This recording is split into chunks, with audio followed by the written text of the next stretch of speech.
Hello दोस्तों, आप सभी का मेरे आर के आध्यात्मिक ज्ञान चैनल पर एक बार फिर से स्वागत है। तो दोस्तों, आज फिर से मैं आप लोगों के लिए एक छोटी सी प्रेरणादायक कहानी लेकर आई हूँ। आशा करती हूँ कि आप सभी को पसंद आएगी। सफलता के लिए दर्द सहना सीखो। कई बार जब लोग जीवन में काम करना शुरू करते हैं तब उन्हें बहुत ज़्यादा दर्द होता है, तकलीफ होती है, उन्हें बहुत ज़्यादा मेहनत करना पड़ता है और ये बात उनसे बर्दाश्त नहीं हो पाती। उनका शरीर जवाब दे देता है और वो उस काम को छोड़कर किसी और तरीके से सफल होने का प्रयास करते हैं। लेकिन दोस्तों, इस बात को हमेशा याद रखिए, इस प्रकार से कोई भी व्यक्ति जीवन में सफल नहीं हो पाता है। याद रखिए कि सफलता का मार्ग मेहनत, दर्द और तकलीफ से होकर गुजरेगा और यह आपको सहना ही पड़ेगा। तो इसके लिए आप हमेशा तैयार रहिए। तो चलिए इस बात को एक कहानी के माध्यम से समझते हैं। एक बार एक मूर्तिकार अपनी छेनी और हथौड़ी से एक पत्थर को भगवान की मूर्ति का आकार देने का प्रयास कर रहा था। जैसे ही वह छेनी पर अपना हथौड़ा चलाता, वह पत्थर जोर से चिल्लाने लगता और कहने लगा कि ये क्या कर रहे हो, मुझे इतना मार क्यों रहे हो, मुझे बहुत दर्द हो रहा है, तकलीफ हो रही है, पीड़ा हो रही है, मुझे अपने हाल पर छोड़ दो और यहाँ से चले जाओ। मूर्तिकार ने उस पत्थर से कहा, मुझे बहुत अच्छे से पता है कि तुम्हें बहुत ज़्यादा दर्द हो रहा है, तकलीफ हो रही है और तुम बहुत ही ज़्यादा पीड़ा में हो।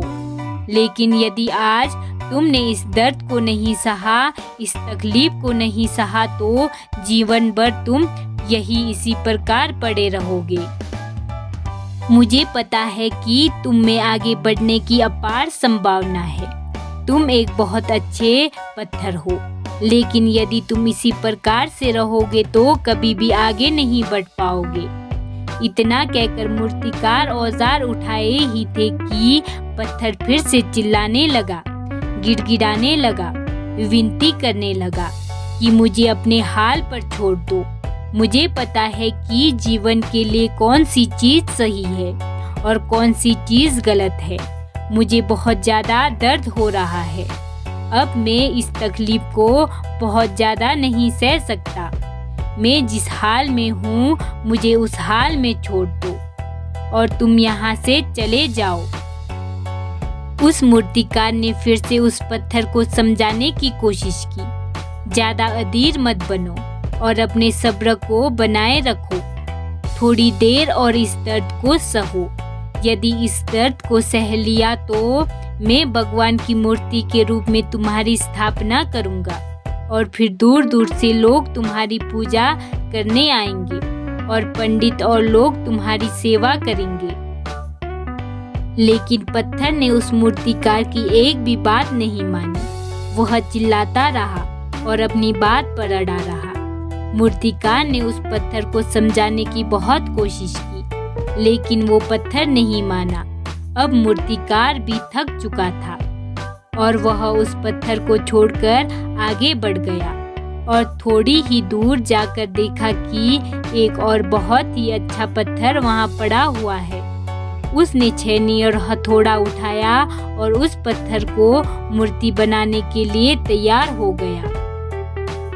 मूर्तिकार ने छेनी और हथौड़े का वार दूसरे पत्थर पर जारी रखा। दूसरे पत्थर को भी दर्द हुआ, तकलीफ हुई, लेकिन उस पत्थर ने बर्दाश्त कर लिया और देखते ही देखते थोड़े समय बाद उस पत्थर ने भगवान की मूर्ति का रूप धारण कर लिया। फिर कुछ दिनों बाद उस मूर्ति की एक मंदिर में स्थापना हो गई। धीरे धीरे करके लोग वहां पूजा पाठ करने लगे। लोगों की मन्नतें वहां पूरी होने लगी और वह मंदिर बहुत ही ज्यादा प्रसिद्ध हो गया। अब धीरे धीरे करके दूर दूर के गांव से लोग वहां पूजा पाठ करने के लिए आने लगे। फिर एक दिन उसी पत्थर को उसी मंदिर में लाया गया और उसे एक कोने में रख दिया गया। अब लोग आते हैं और उस पर नारियल फोड़ते हैं। ये कोई और पत्थर नहीं बल्कि वही पत्थर था जिसने दर्द को नहीं सहा था। अब वो पत्थर मन ही मन बहुत ज्यादा पछता रहा था, दुखी हो रहा था और अपने आप से कह रहा था कि काश मैंने उस दिन उस दर्द और उस तकलीफ को सह लिया होता तो आज लोग मेरी भी पूजा करते। इसलिए आप भी अपने जीवन में हमेशा याद रखिए कि जब भी आप अपने करियर की शुरुआत में किसी काम को कर रहे हो, पढ़ाई कर रहे हो या कोई भी काम कर रहे हो और उससे आपको दर्द हो रहा है, तकलीफ हो रही है, ज़्यादा मेहनत करना पड़ रहा है, तो आप रुकिएगा मत, किसी और रास्ते की शुरुआत मत करिएगा, क्योंकि कोई और रास्ता आपको सफलता नहीं दे सकता है।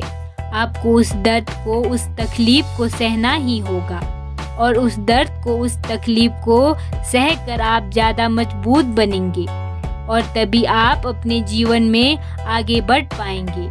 और जीवन में हमेशा याद रखिएगा कि आपको पहले पत्थर की तरह नहीं बल्कि दूसरे पत्थर की तरह बनना है।